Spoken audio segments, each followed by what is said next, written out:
Cara khutbah Idul Fitri nggak perlu lama sob, yang penting kena. Nice. Kadang aneh tuh suka kesel, ngedumel gitu sob di hati kalau khotibnya kelamaan dan yang dibahas ngelantur pula kesana kemari. Aduh. Nih kayaknya nih notifikasi BRI-nya belum masuk nih, jadi lama nih khotibnya. Dengerin, ringkas aja, yang penting isinya kena. Sobat muda, sholat Idul Fitri itu nggak cuma sholat aja sob, tapi ada khutbah setelahnya. Tapi sob, gimana sih cara khutbah Id yang benar? Apa rukun-rukunnya? Berapa kali khutbahnya? Terus harus panjang atau pendek aja sob khutbahnya? Yuk kita bahas bareng-bareng, biar nanti pas dengar khutbah ente semua nggak bengong aja. Tapi sebelum lanjut jangan lupa like, share, subscribe, dan aktifkan notifikasinya supaya nggak ketinggalan konten Islami lainnya. Tanpa banyak drama, marilah kita masuk langsung ke video pembahasannya. Gaskeun sob.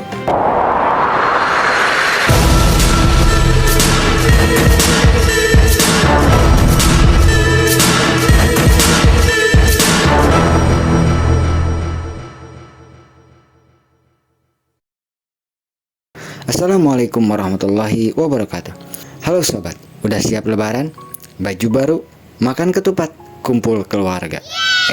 Sebelum itu ada satu ibadah penting setelah sholat Id, yaitu khutbah. Tapi sobat, banyak yang bingung, khutbah Id ini hukumnya apa? Apakah harus panjang? Boleh duduk sambil dengerin? Apa kabur aja? Tenang, kita bahas bareng-bareng sob. Nah, hukum khutbah Idul Fitri. Sobat muda, beda sama khutbah Jumat yang wajib, khutbah Idul Fitri itu hukumnya sunnah.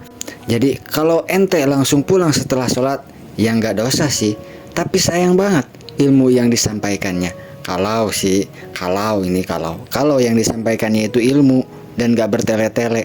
Rasulullah SAW selalu berkhutbah setelah sholat Id, memberikan nasihat kepada umat-umatnya. Hadis riwayat Bukhari.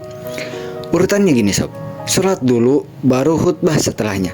Beda sama Jumat yang khutbah dulu baru sholat. Yang kedua, duduk dengerin lebih utama. Tapi kalau buru-buru Arab ngising ya boleh aja langsung pulang. Jangan ngising di situ sob. Jadi meskipun sunnah, jangan langsung kabur ya sob. Dengerin dulu, siapa tahu isinya nyentuh hati lo lebih baik daripada dia. Asik. Cara khutbah Idul Fitri. Oke, gimana sih caranya khutbah Idul Fitri? Biar antum semua paham dan biar antum semua bisa menjadi khotib Idul Fitri sob. Nggak apa-apa jadi khotib tembak juga. Yang pertama, takbir dulu di awal, 9 kali sob takbirnya. Rasulullah SAW bertakbir saat khutbah Idul Fitri lalu memberi nasihat. Hadis riwayat Abu Daud. Yang kedua, memuji Allah dan sholawat kepada Nabi Muhammad. Yang ketiga, berikan nasihat tentang takwa dan keutamaan hari raya. Bertakwalah kepada Allah dan janganlah mati kecuali dalam keadaan Islam. Quran Surah Ali Imran ayat 102. Yang keempat, ajak umat untuk bersyukur dan menjaga silaturahmi. Yang kelima, duduk sebentar setelah khutbah pertama, sama seperti khutbah Jumat, ada 2 sesi. Yang keenam, khutbah kedua lebih pendek, bisa berisi doa dan ajakan kebaikan. Tapi ini sob, kadang-kadang ditambah-tambahin materi yang muter-muter makin muter. Dah, nungguin notif BRI kayaknya nih khotib nih. Makanya ditambah-tambahin dah itu materinya. Coba kalau notif BRI-nya udah masuk, pasti dia udah wassalamualaikum. Yang ketujuh, tutup dengan doa. Biasanya doa-doa keberkahan dan doa kebaikan untuk umat Islam. Singkat kan sob, padat dan gak bikin ngantuk sob, tapi pastinya penuh makna. Ringkas aja, yang penting isinya kena. Sunnah-sunnah di dalam khutbah Idul Fitri biar makin afdol sob. Ada sunnah-sunnah dalam khutbah Id yang bisa diamalkan. Yang pertama, khutbah dilakukan di tempat terbuka. Di lapangan lebih afdol kalau bisa, biar semua orang Islam bisa ikut, termasuk orang yang head bisa ikut tuh dengerin apa yang disampaikan oleh khotib. Yang kedua, takbir banyak di awal khutbah pertama. Beda sama sholat Jumat, diawali dengan pujian kepada Allah Subhanahu wa Ta'ala. Yang ketiga, khutbahnya santai dan gak perlu terlalu panjang, biar semua tetap fokus. Ini nih, bener, singkat, padat, kena. Gak usah nungguin notif mandiri apa. Ikhlas makanya di dalam kita itu menyampaikan ilmu agama.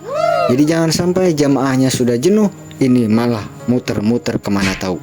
Yang keempat, bisa pakai bahasa yang mudah dimengerti. Gak harus full bahasa Arab sob, tetapi bisa kita ganti dengan bahasa Indonesia agar jamaah itu lebih paham apa yang kita sampaikan. Yang kelima, banyak doa dan nasihat kebaikan. itu lebih bermanfaat untuk jamaah. Sebaik-baik khotib adalah yang singkat tetapi penuh makna. Hadis riwayat Muslim. Noh, dengerin tip khotib, singkat, jangan lama-lama, tapi bermanfaat. Daripada lama-lama nggak jelas apa materinya. Jadi khutbah itu nggak harus panjang, yang penting jelas, bermanfaat dan nyentuh hati kan sob. Kesalahan yang sering terjadi, sobat muda, ada beberapa kesalahan yang sering terjadi pas khutbah Idul Fitri. Jangan sampai ente ikut-ikutan ya sob. Yang pertama, langsung pulang setelah sholat, gak dengerin dulu khutbah. Yang kedua, ngobrol atau main HP pas khutbah, padahal ini bagian daripada ibadah. Yang ketiga, khutbah terlalu panjang sampai jamaah bosan, ngantuk, bermimpi entah kemana. Yang keempat, gak ada takbir di awal khutbah, padahal sunnahnya ada takbir sebelum kita itu memuji kepada Allah.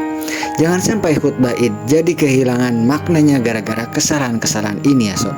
Jadi sobat muda, khutbah Idul Fitri itu sunnah, tapi isinya penuh manfaat bila penyampaiannya benar. Jangan cuma ikut sholatnya aja, tapi dengerin juga khutbahnya, biar dapat ilmu dan keberkahannya. Kalau video ini bermanfaat, jangan lupa share ke teman-teman antum semua, biar makin banyak yang ngerti. Dan pastinya subscribe, biar gak ketinggalan konten islami lainnya. Sampai jumpa di video berikutnya sob. Assalamualaikum warahmatullahi wabarakatuh.